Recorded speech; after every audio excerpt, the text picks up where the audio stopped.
Can everyone just calm down? Well, if she'd listened to him, there wouldn't be a story. It's about 40 Towers. Guys, love to see you. Before we start, let me just awkwardly lather you with praise a second, because people hate that, don't they? Calm with Horses, absolutely amazing. In the Loop, one of my favourite films of all time ever. Raised by Wolves, absolutely amazing. The Night Manager, absolutely amazing. But before we kick off, can we have a quick word about Rev for a second? Because I thought that was an absolute bloody gem of a show. And my old man is a vicar as well. Oh, so to see something, I've never seen anything like that. We all had Dibley in the 90s, but like to see something that was quite nuanced and clever and very heartfelt and very, very funny at the same time was lovely, actually. So I just wondered, like, you know, were we ever going to see that again? Or is that something you're particularly proud of? I know you kind of... Yeah, I was very proud of it. Yeah, it ran its time. And felt like we were starting to... I felt we were slightly repeating ourselves by the time we got to the end of it, but we did all love it. And the fact that people hold it dear is a very special thing and endlessly rewarding. And an interesting segue is that Neil Cross is a big fan of Rev. And when we first started talking about Iris, he referenced Rev a lot.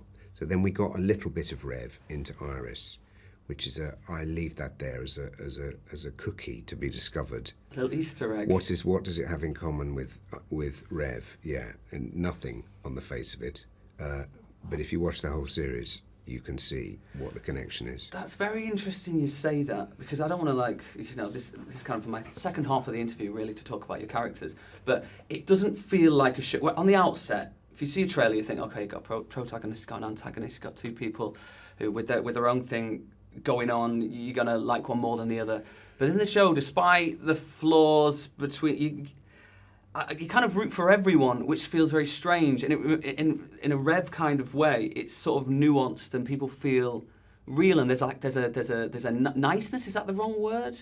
Behind each of you? Relatability is the word. Yeah. Like, it's because we're in a multipolar universe now. It's because we're in it's like the Cold War's over. It's no longer binary. Everyone is the villain and everyone is the good person, I think. Something like that. Yeah, no, I think because, like, Iris seems like a kind of character who you don't know whether she's like the reluctant hero or whether she's kind of someone lacking some empathy there, but then is kind of fighting against the goodness inside her, which is evident there's loads of. And then Cameron seems like a guy who seems like he's a good guy who's just been pushed to the edge, and you don't completely agree with him, but at times you're like, why don't they just listen to him a little bit? I guess that must have been the interesting thing in the script that got you guys thinking, well, this is worth spending a few months on. Well, if she'd listened to him, there wouldn't be a story. I suppose, yeah. Turn it on, okay, here's the password. And then it would just if we'd only have one episode. But what an episode, though.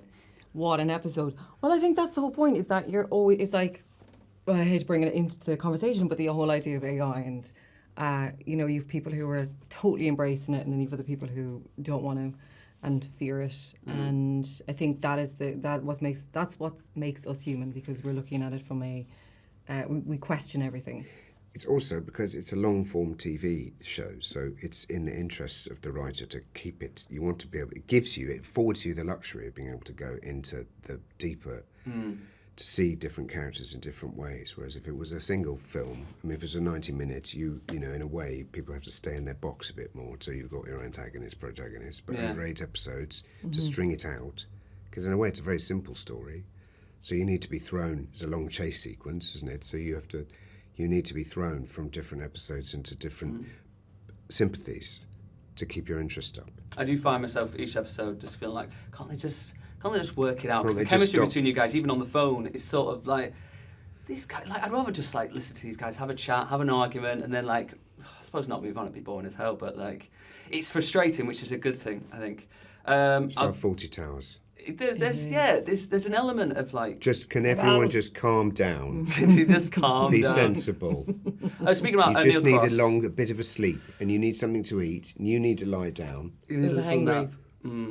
Speaking about Neil Cross, actually, I wondered, obviously, Luther, Mosquito Coast, 2 great episodes of Doctor Who, actually. How big an impact does that actually make to you guys at this stage of your career when a script comes in? Or do you try and like separate the kind of the brand and the history from the words you're reading on the page? Because not everyone's going to hit a home run every time. No.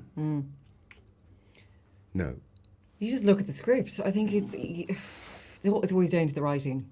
If the writing's solid, you're in safe But also, hands. it might make you go, well, the script's nearly brilliant, but on the other hand, they did do X, Y, and Z before, so chances are they know what they're doing. So because there's always a bit of a benefit of the doubt going on when you say hello to a job. It's an act of faith. It's a bit of a jumping in. What other expressions, cliches are there? Jumping There's some in. good ones Jumping there. in. Yeah, you have to jump in, both feet. And so it's if they've done lots of things that you like before, then it's going to incline you to have some confidence. But that might be completely inappropriate because they might be having a bad day, as you say. Well, I am 4 episodes in. So far, it seems like a good day. You never know how it's going to round up. Great. Kind of hope they switch it on at the end and then the whole world comes to an end. That'll be pretty fun. But if not, Series 2, we'll see you this time next year. Absolutely. If that doesn't sell it, I don't know will.